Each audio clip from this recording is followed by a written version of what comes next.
You say one for the trouble, two for the time. Come on, y'all, let's rock this. You say one for the trouble, two for the time. Come on. Speech is my hammer, bang the world into shape, now let it fall. Hey, Solar Kneecaps here, and we got Pokemon Ruby Part 28. Yes, today we will be officially finishing the E4, fighting Drake, question mark is his name? I don't know, it's probably Dragon Pun. But he's also a sailor. But, frankly, I don't really want to fight him, like, hoping I can jump into the spikes, but sadly I can't. I'm gonna have to face this. Yeah, his name's Drake, so... the dragons in the E4 is, like, you know, tradition. Well, not in 5th gen, which is... Actually never noticed that, but whatever.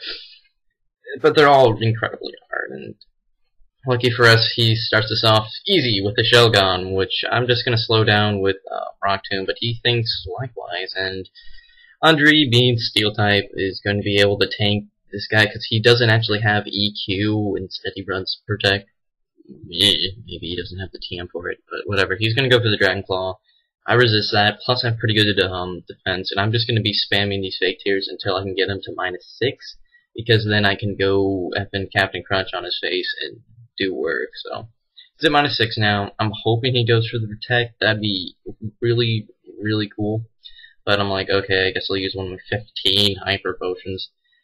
He goes for the Dragon Claw, doesn't do too much. I mean, 30 is actually not too bad, but it kind of sucks that he is going first. I really want to go for the Rock Tomb, but I know Crunch is going to do a lot, and it does. So I'm going to go for the Crunch again, predicting the full restore.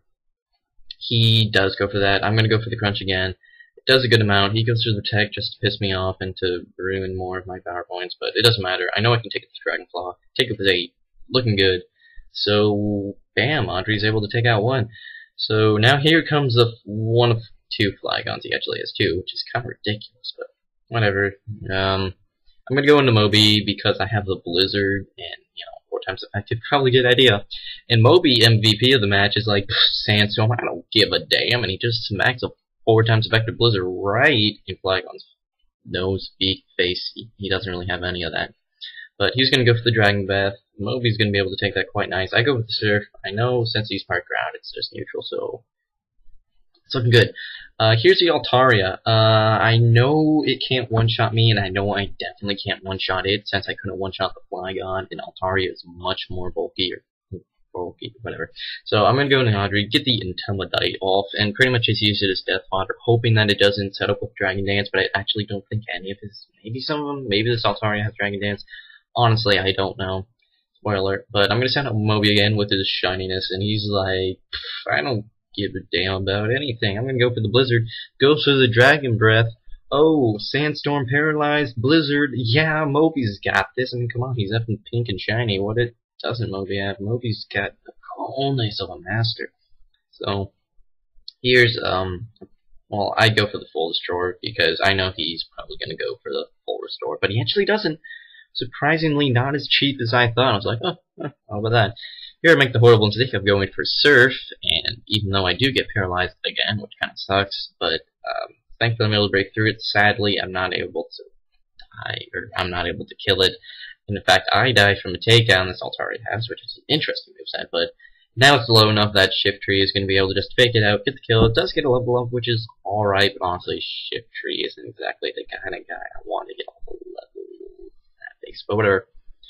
Flygon, I got Brooklyn. I know it can't hit me with like a stab EQ, and I don't really want to take that with any guys, so I get the Intimidate. Also, the Dragon Breath really isn't doing too much, and I'm like hoping to get the Paralysis, and I do, so now Facade is going to be doing a hefty chunk, I believe 140, since it's 70 times 2 because I'm paralyzed. So actually now Brooklyn is becoming my main damage dealer because nothing else. These dragons resist a pretty good chunk of my team, so I'm just spamming the Facade, Facade, I don't know, whatever. So, goes for the Flamethrower, thinking that it could take me out, but doesn't. I don't even have to worry about the burn, which is kind of nice, and since I'm red paralyzed, goes to Dragon Breath. I still break through I'm just like, what's Parahax? I don't even know. And now here comes the Salamence. These guys, Salamence is pretty much has something. I think he has almost perfect coverage, or at least pretty much. So it would be pretty tough to find something this guy doesn't have to kill you with. So he kills me with a crunch, which I didn't see coming. I thought he was a Dragon Dancer. I was waiting for the Dragon Dance. I was afraid of the Dragon Dance, but it never came. So I predicted crunch since he did it the last time. I'm gonna go in Shift Tree, go for Fake Out. And I'm like, alright, here's a bad misplay on my part. I knew he was -2 or something. -2? Yeah, he's -2 right now. So I was... No, he is -2. I don't even know anymore. So it's like... I probably should have just like kept switching back and forth, trying to get as many Intimidates as I could, but I thought that the amount of Intimidates that I have right now was enough. But I mean, after Crunch doing like 50 damage, getting the Spadep drop, and the fact that Dragon Claw nearly takes me out here, and I do mean nearly, I'm like, yeah, we're gonna need to get another. So I'm like, Starfire, you're gonna have to take one for the team and gets Dragon Claw to the face, which normally I could take, but I get critted, so it's like, ooh, good thing I, because a crit from a Dragon Claw probably would have killed me, so good thing he critted that and then not on Brooklyn, because that would just be devastating if it crit. Oh my gosh, he crit! 6 HP, but I'm able to live because he intimidates, except intimidates don't deal with crits, so I'm just crazy, but now I'm like, oh my gosh, I know I can live 2 Dragon Claws, I can live 2 anything, at least I hope I do. It's like 50, I'm like, oh my gosh, no way I'm risking it. And I'm like, screw it, I'm gonna heal, I'm not gonna risk living at 50 HP. This crunch does 51 damage, so it's a good thing that I did switch. So I'm able to facade, doesn't matter, I win. So thanks to Brooklyn being paralyzed and facading like a crazy mofo, not getting paralyzed, and the fact that I have a bazillion, well at least half a bazillion hyper potions, I'm able to win. Kinda cheap, but you know what? That's what you gotta do when you're under-leveled. So, lucky now, for all you kids who are like, yeah, now you gotta do it hardcore, man. You gotta like, no potions, no nothing, man, no healing afterwards. That's pretty much what I'm, I have no more potions, so I have no revives, I have 3 hyper potions left. I have nothing. I have some elixirs that I'm gonna have to use and some ethers just to get some power points back up to specific people. I do have 31 effing full heals.